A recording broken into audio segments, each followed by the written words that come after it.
항명의 결과는 발생했습니다. 누군가가 물건을 훔쳐서 절도를 했는데 그 사람이 돈이 그렇게 많은 사람이 절도할 이유가 뭐가 있겠냐고 따지는 것과 똑같습니다. 이미 항명의 결과는 발생했습니다. 그런데 왜 항명할 이유가 뭐가 있겠냐라고 묻는 것은 좀 참으로 답답합니다.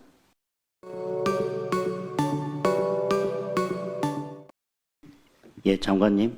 네. 아까 장관님께서도 정확하게 지적을 해주셨는데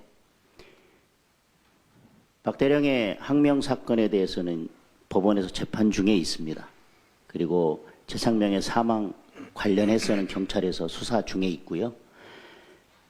야당에서 주장하는 수사 외압에 대해서는 문재인 정부의 최대의 치적이라고 할 수 있는 공수처에서 수사하고 있습니다. 지금 관련된 모든 것들이 수사와 재판을 통해서 밝혀질 것입니다. 수사와 재판 중인 사안에 대해서 우리가 오늘 이렇게 계속 밝혀지지 않은 사실을 가지고 계속 질문하고 논의해야 되는지는 모르겠지만 수사와 재판을 통해서 밝혀질 것이고 특히 수사 외압 문제에 대해서는 공수처에서 수사를 하고 있기 때문에 저는 특검은 필요 없다는 입장입니다. 장관님도 동의하시죠? 네, 동의합니다. 법무관리관께 묻겠습니다. 군사경찰의 독립성 이러면서 군사경찰 직무집행법 여러 이야기가 나왔습니다만은 조사 자체에 개입한 것도 아니고요. 조사 마치고 이첩 관련해서 장관에게 보고가 된 사안이고 장관이 결재까지 했습니다. 그거에 대해서 법리적인 판단을 조금 더 검토하기 위해서 이첩을 잠깐 보류하라고 하는 지시, 군사법원법이나 다른 법의 여러 조항들을 종합적으로 체계적으로 해석하면 충분히 국방부 장관의 권한 내에 있는 문제라고 생각하시지요? 네, 권한 내에 있는 문제라고 생각합니다. 그런데 박 대령은 지시를 어기고 이첩을 했습니다. 상관의 명령에 복종하지 않았습니다. 항명의 결과는 발생했습니다. 누군가가 물건을 훔쳐서 절도를 했는데 그 사람이 돈이 그렇게 많은 사람이 절도할 이유가 뭐가 있겠냐고 따지는 것과 똑같습니다. 이미 항명의 결과는 발생했습니다. 그런데 왜 항명할 이유가 뭐가 있겠냐라고 묻는 것은 좀 참으로 답답합니다. 항명의 결과가 발생했는데 명령을 어기고 이첩을 했는데 항명을 해야 될 이유가 어디 있냐고 물으면 뭐라고 답을 해야 됩니까?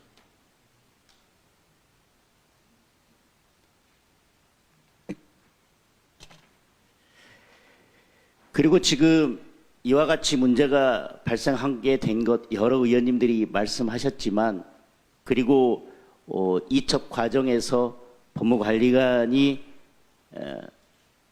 박 대령에게 설명한 내용도 그렇고요. 수사가 아니라 수사 전에 기본적인 조사를 통해서 수사가 필요한 사항이라면 수사기관에 이첩을 하게 되지 않습니까? 그 과정에서 기본적인 사실관계를 조사해 수사가 필요하다고 하면 그 단계에서 신속하게 지체 없이 이첩하는데 법리적인 문제가 발생할 수도 있고 수사기관의 견해에 저는 견해와 달라질 수도 있고 수사기관에 오히려 예단을 줄 수도 있기 때문에 저는 지금 범죄를 인지하고 죄명을 기재해가지고 지금 이첩하는 이 방식에 대해서는 저는 적절히 재검토가 필요하고 제도적인 보완이 필요하다고 생각을 합니다. 그렇기 때문에 지금 이 문제가 발생했습니다.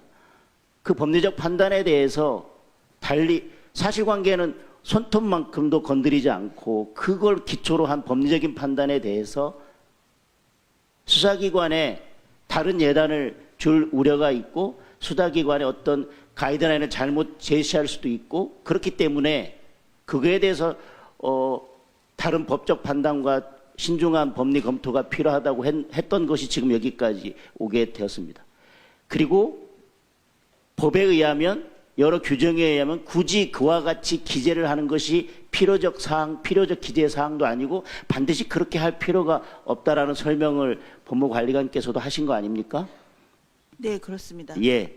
그래서 아까 장관님께서도 이번 사건을 계기로 여러 문제들이 드러났기 때문에 그에 대한 제도적 보완을 해주시고요. 오늘 뭐 논란에 대한 진실이라는 이 문건 때문에 계속해서 질문이 이어지고 논란이 되고 있는데 국방부로서는 국방부에서 일어난 사건들에 대해서 여러 추측과 의혹이 계속 제기되고 있고 확인되지 않은 사실들이 잘못 전달되는 것에 대해서는 어떤 방식으로든 그것을 바로잡을 의무가 있다고 생각하지 않습니까? 저는 그런 취지에서 작성된 문건이라고 생각을 합니다. 예, 저도 그렇게 생각을 합니다. 그 여러 의원님 말씀하신 것처럼 군사법이 개정된 지 1년이 됐기 때문에 시행하는 과정에서 사실 이번 사건을 통해서 여러 가지 문제점이 드러났다고 봅니다. 우선 이관 절차에 관련된 구체적인 문제, 그다음에 이관을 했을 때 조사해서 사실관계만 조사를 하지 법리적 판단은 유보를 되도록 하는 것이 좋겠다는 그 문제, 군 검사가 검시를 계속 해야 되느냐 문제, 여러 가지 식별된 문제는 저희가 충분히 논의도 하고 정부 관련 부처하고도 소통한 후에 법사위에 보고를 드려서 여러 의와 의원님들의 지혜를 다 수용을 해서 한정안을 만들도록 하겠습니다.